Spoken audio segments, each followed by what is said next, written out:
Shalom, shalom, peuple de Dieu. Bonjour, très chers journalistes. Je suis venu vous annoncer un grand programme d'une grande manifestation dénommée Intercession sans frontières. Intercession sans frontières, c'est une activité religieuse où nous voulons rassembler les hommes et les femmes qui ont déjà crié au Seigneur Jésus-Christ comme leur Seigneur et Sauveur, même ceux-là qui ne prient pas, qui n'ont pas encore crié au Seigneur Jésus, ils ont aussi leur part dans cette grande manifestation dénommée Intercession sans frontières, ICF en cycle. Selon la parole de Dieu, la Bible me dit ceci: qui accusera les élus de Dieu? Qui les condamnera? Car Christ est mort, bien plus il est ressuscité et il intercède à la droite du Père pour nous. Alors c'est pourquoi peut-être tu as mal commencé l'année 2021. Cela n'est pas synonyme que si tu avais mal commencé l'année 2021, tu vas aussi en finir toujours en difficulté. Mais le Seigneur a prévu une solution, un cadre idéal où il doit te consoler, où il doit quand même te visiter. Et ce cadre-là est intitulé l'intercession sans frontières. C'est pourquoi je vous invite, peu importe ce que tu traverses, ce que tu as enduré toute l'année, mais la Bible dit « mieux vaut la fin d'une chose que son commencement ». Pour que votre fin soit meilleure de 2021, je t'invite dans cette grande manifestation qui va débuter à partir du 5 décembre jusqu'au 19 décembre, chaque dimanche de 6h30 à 10h30. Et au courant de la semaine, du lundi jusqu'au samedi, ça sera à partir de 16h30 et 19h30. Bien-aimé, toi qui es en train de me suivre, toi qui es en train de nous capter, ça dépend de l'heure. Dieu t'aime, Jésus t'aime. Malgré que tu es malade sur les lits des hôpitaux, peut-être tu peux être à la maison, mais je t'informe que Jésus c'est un bon ami. Et il est à la droite du Père. Il est en train d'intercéder pour toi. Alors c'est pourquoi il t'invite. ICF, c'est une solution pour toi, une consolation. Et ICF pour toi, c'est la paix de mon pays, la République démocratique du Congo.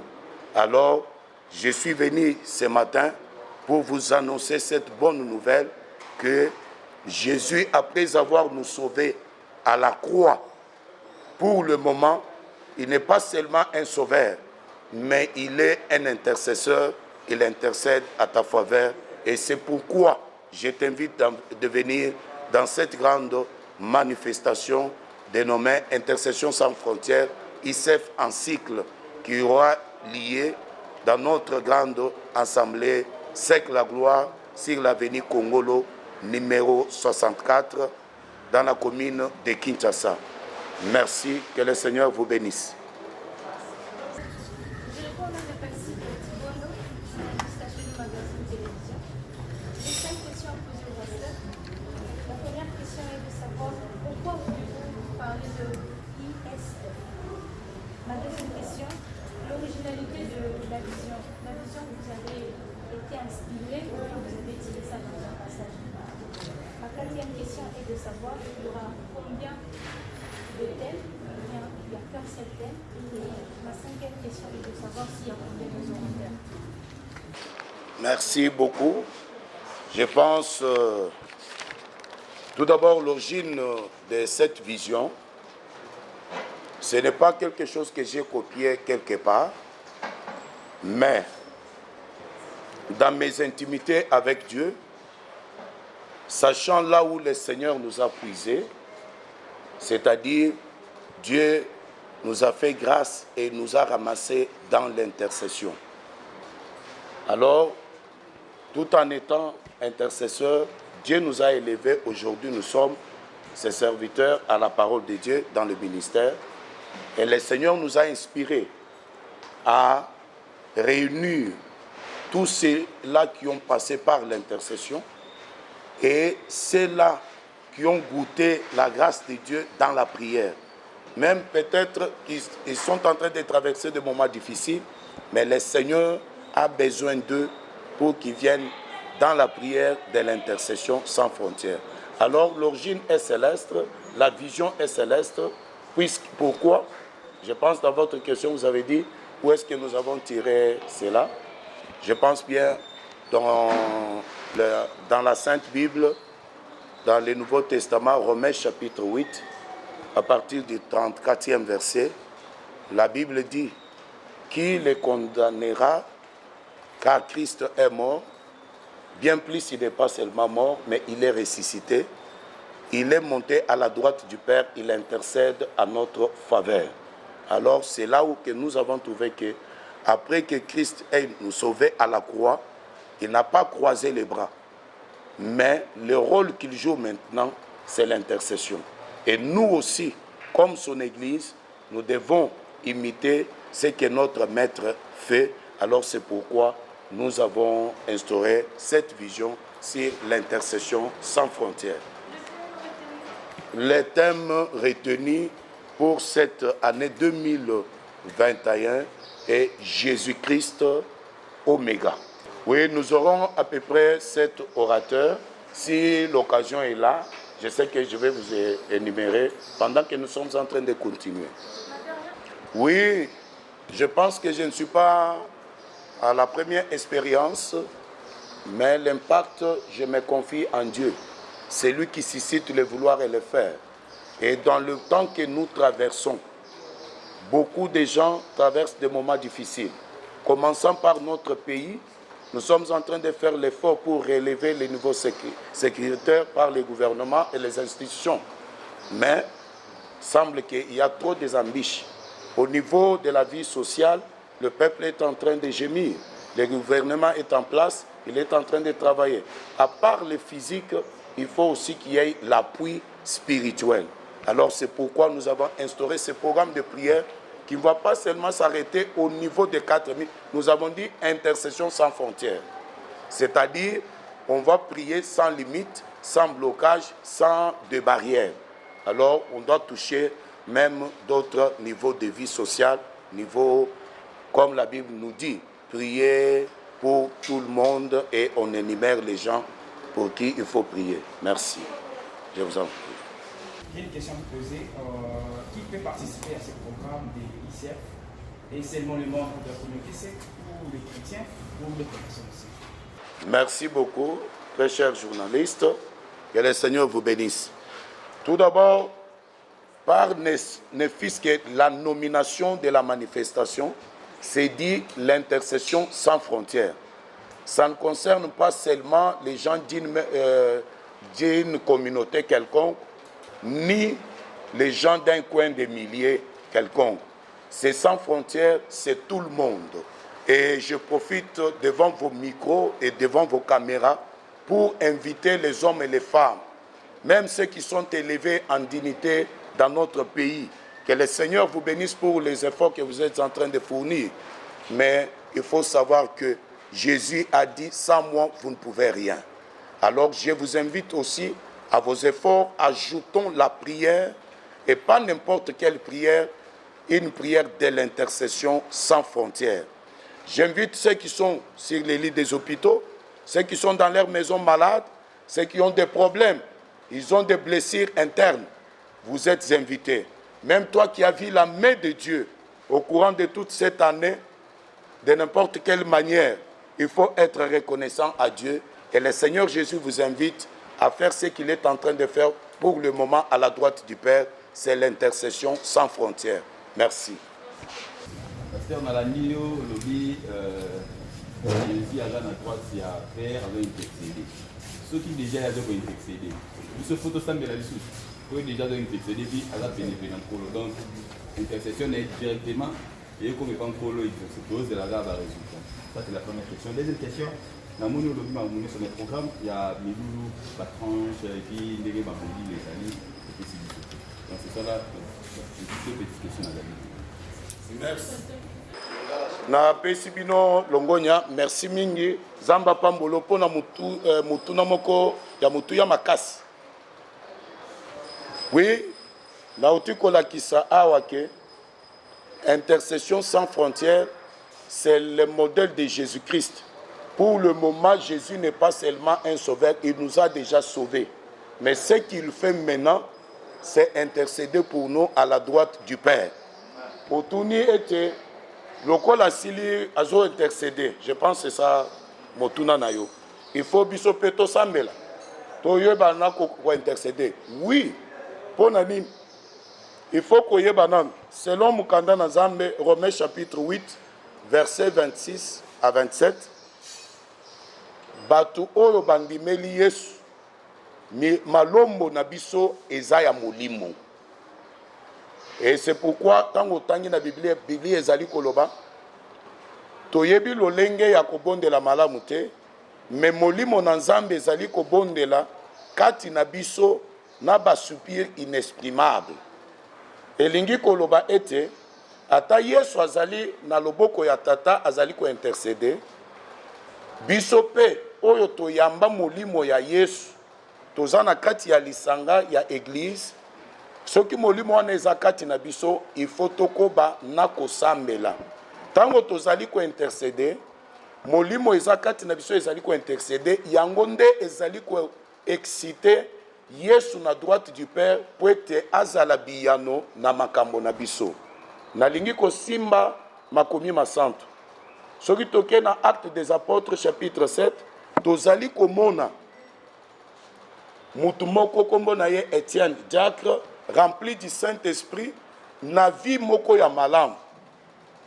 Bakangi ye epa ya bankumu ya epoka wana babeti ye mabanga balingi koboma ye. Lokola azalaki mosantu lolo efongwami amoni Yesu na loboko ya mobali ya Nzambe mais Yesu akitaki te. Là il faut koyokanga Yesu akitaki te.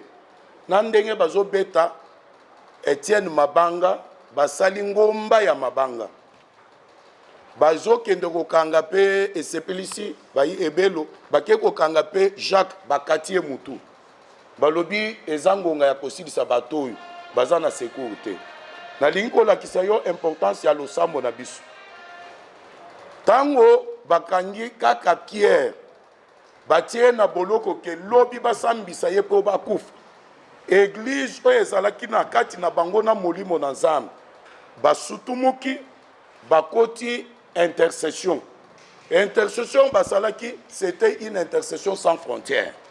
Lokola basambelaki pona Pierre Bibli ezali kolakisa biso ete Yesu ya telemaki liboso na droite ya papa sans kosala intervention lokola église esambeli losambo ya église excité Jésus batindi ba ange na kati ya boloko bisika Pierre azalaki bafongoli prison Pierre azalaki libéré. Peut-être yo mutozo landanga ozolekela makambo moko wapi ozosambela te olobite Nzamba yebi makambo nyonso inutile yanga kosambela te.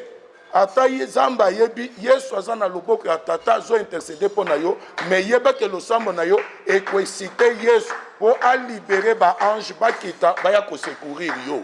C'est pourquoi biso nyonso to bengami ezala ba o batombwami bakonzi ezala ba o bazangi eloko ezala ba o bazana ngoli ya muke adresse na biso pe secours na biso solution na biso pour na suka ya ane oyo ezali intercession sans frontières.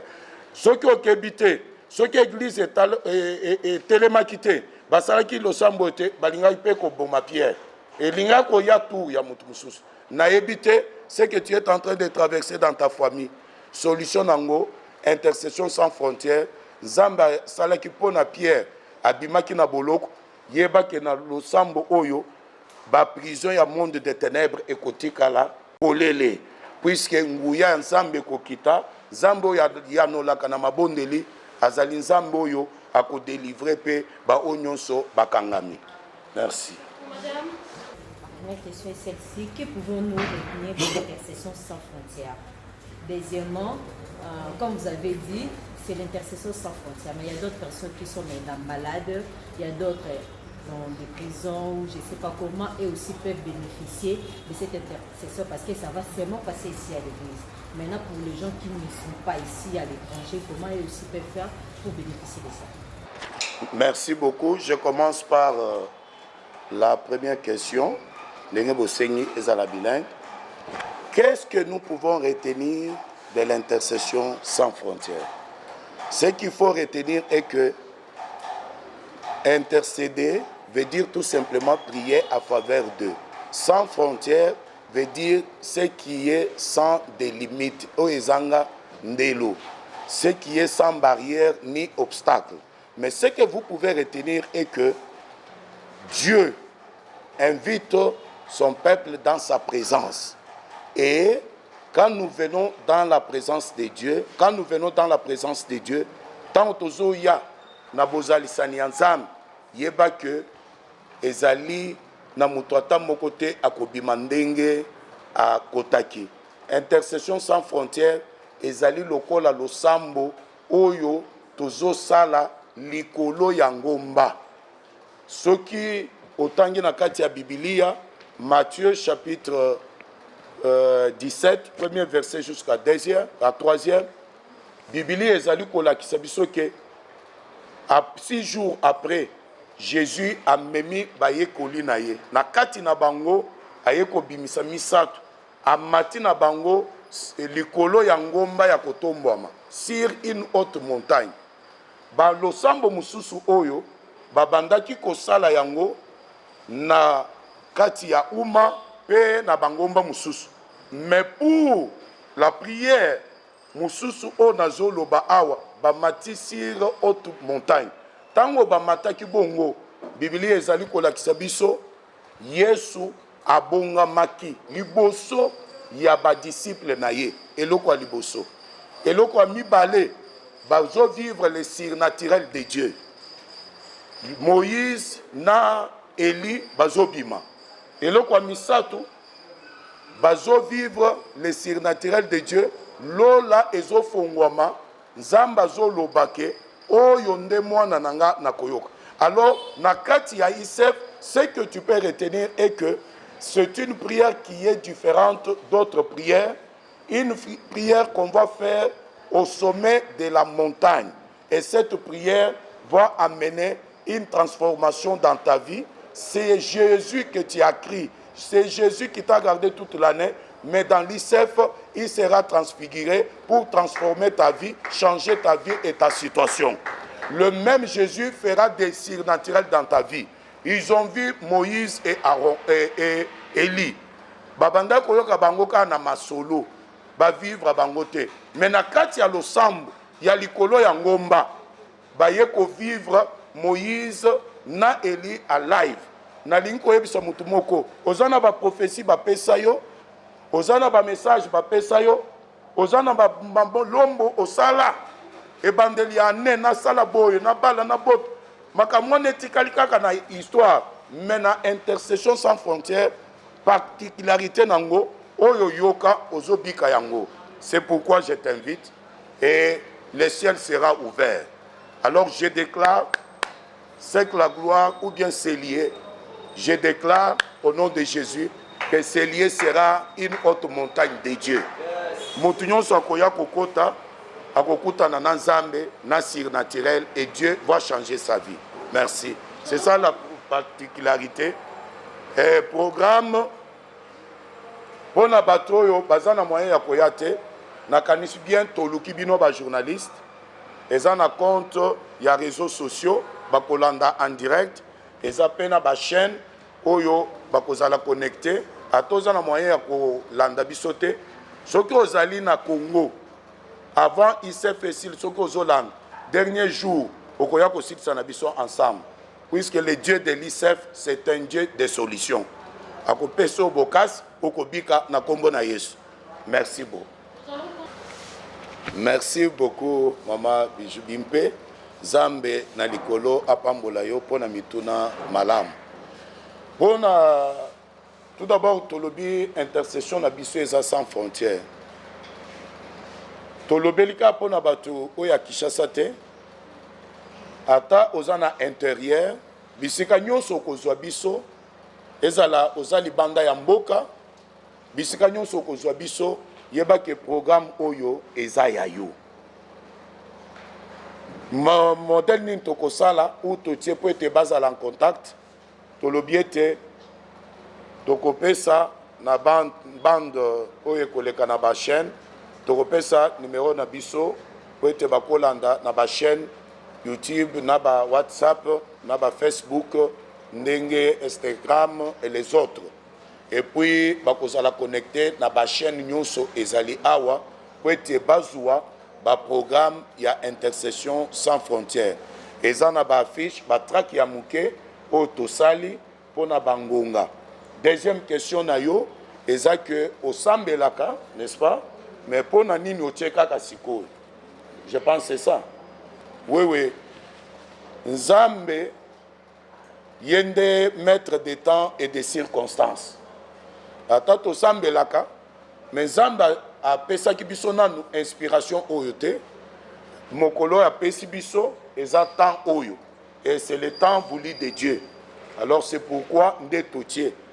Kolandisa mape na makambo oyo mboka na biso ezoleka bato bazali kolekela peut-être na suka ya année oyo ba misusu na kati ya mabota na bango basidisaka année te sans kokunda mutu. Mais Nzambe a prévoir que totia programme oyo ya intercession sans frontières oyo ekobanda du 25 décembre jusqu'au 19 tongo nyonso ya dimanche à partir de 6h30 à 10h30, puis na kati ya semaine 16h30 à 19h30. Alors totie programme oyo nangonga oyo kwete yo muto bakanaki ke balia na suka ya année bazwa yo te. D'ailleurs, poko bisika babandaki kozela yo po bakutana na yo bakomona okuna te, on va te retrouver dans la présence de Dieu. Est-ce que na kofongo la parenthèse moko na yebisabino?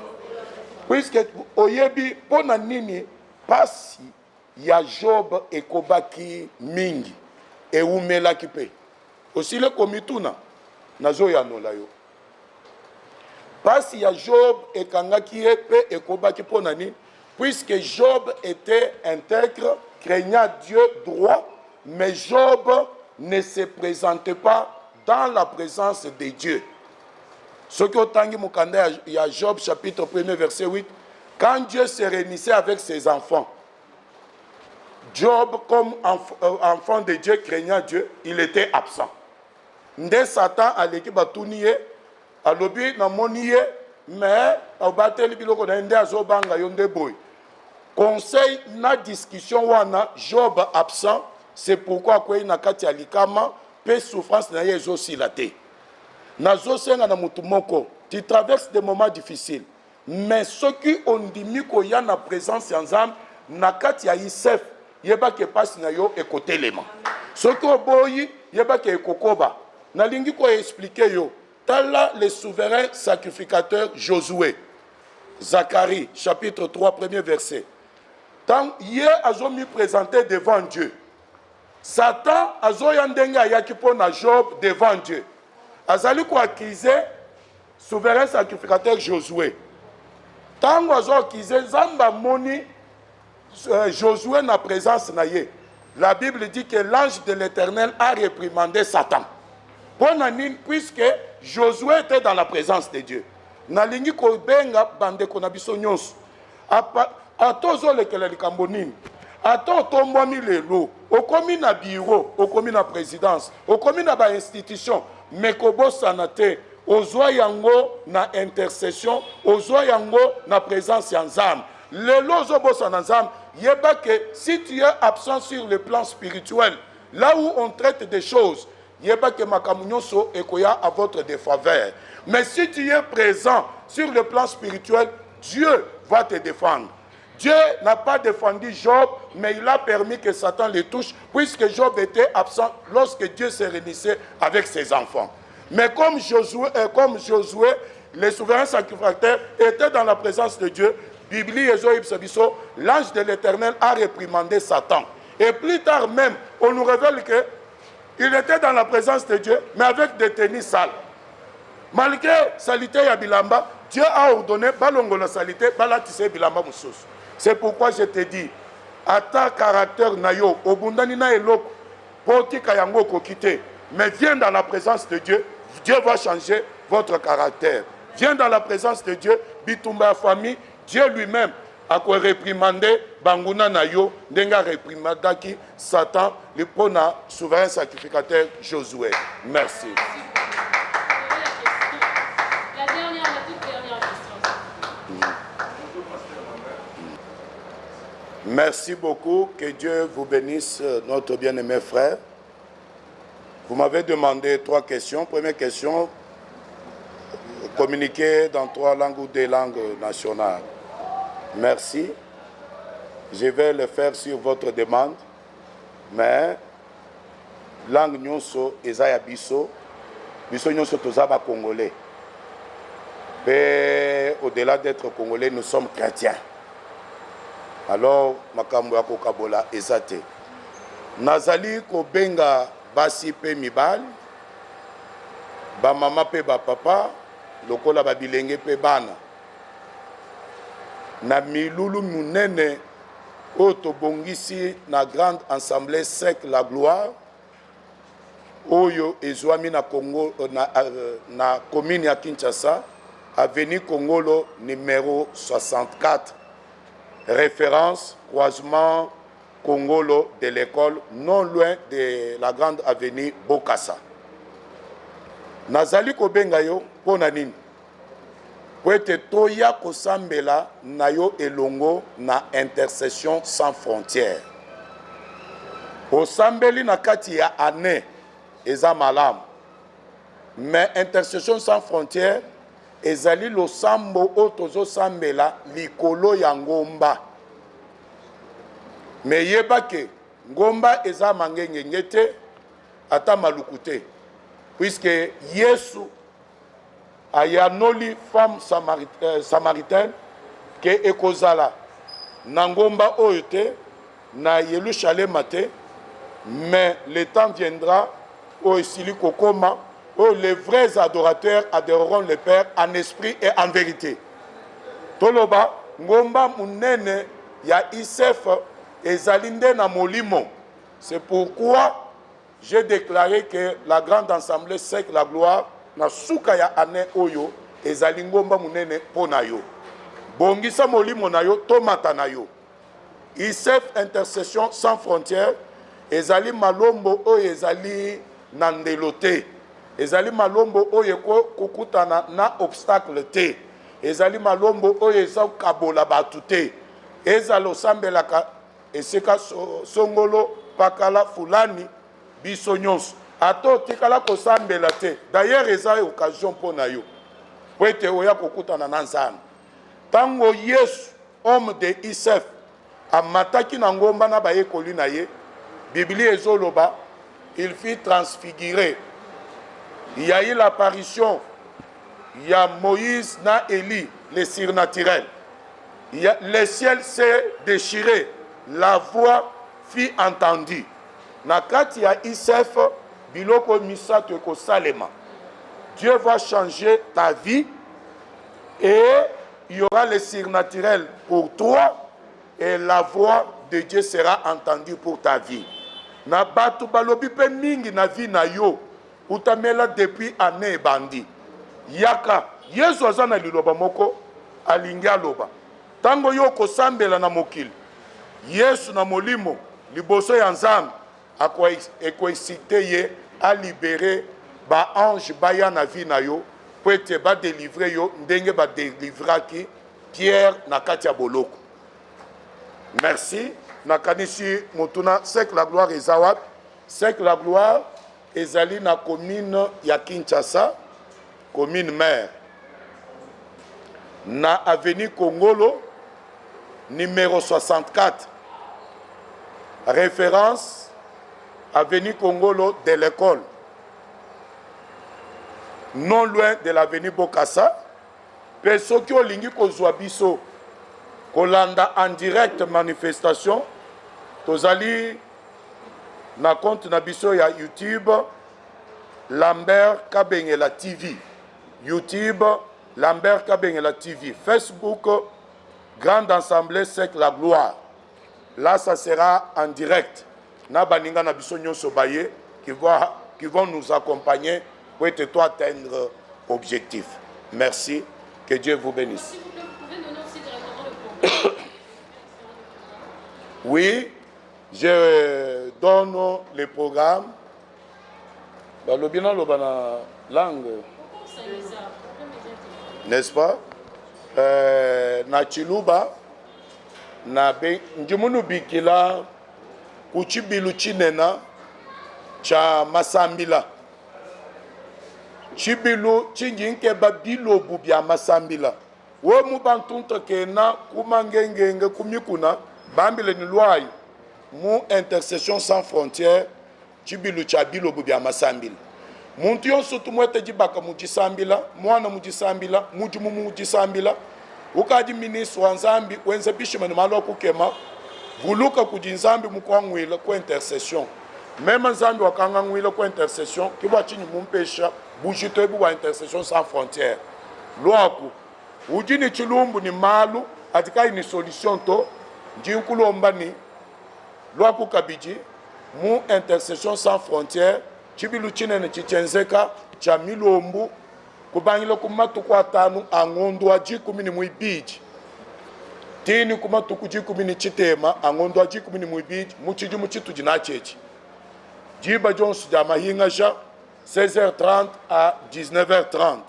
Mwaba Weba, Ujumusek la Gloire, Mukomino Kinshasa, Congolo 164, direction Congolo de l'école, pas loin de l'avenue Bokassa. Je dis et je vous remercie. Programme Nabiso, Tokozala, Lokoleza Intercession Sans Frontières, Tobongisi, Kebatu Mususu Bako Sambela na Bandaku na Bango, na Bisika na Bango ya Musala, Pe na Pokwa Toye na plénière ya Batu Nyonso. C'est pourquoi programme Nabiso Ezaboui. À partir il y a minuit, il y a dimanche les 5. Tozo senga na bana na Nzambe nyonso. Ataba oyo basambe la kate. Zamba batelio. Kota na programme oyo. À partir il y a minuit jusqu'à 1h. Nanda kuna biso tozo sambel. Biso basali na Nzambe na ba intercesseur toza na ndako ya Nzambe. Na ngonga wana toko sambela pe. Lokola intercession na kati ya Yesu na adoration eza spirituelle. Na milimo na biso ekokutana liboso ya ngwende ya Nzambe. Alors tongo kobima te sans koloba liboso ya Nzambe. 6h juste jusqu'à 7h juste. Pona bana na Nzambe nyonso baza zinga na bao basambelaka te ba habitant nyonso ya pembeni ya église ezala Barumbu, ezala commune Kinshasa, ezala Limete, ezala Lingwala, ezala Gombe, ezala Takalam, bango nyonso na Kasavu bazoya na ndako na Nzambe. 6h à 7h basambeli to libérer bango mutu nyonso ake musala. Bisika na ye ya musala dès qu'il est 12h. Bao batikali na permanence na basali na Nzambe na église bazo sambela 12h à 13h. Yo pe bisika na yo ya musala zwa 1h à 30 minutes ya concentration pour na losam. Na boyi to sala grève ya prière mais na lingi to sala ba prière oyo Biblia ezo senga biso prier sans cesse. Alors na pourquoi wana eza plénière pour tout le monde. Ezala osala ka mosali Nzambe. Ozana transport ya kokende ngomba te. Olingi kosambela, ozana makambo, ozana mitungisi. Ozobenga yo à partir ya 16h30 jusqu'à 19h30. Wana ezana kati ya semaine. Du lundi jusqu'au samedi. Dimanche ezana tongo 6h30 à 10h30. Merci.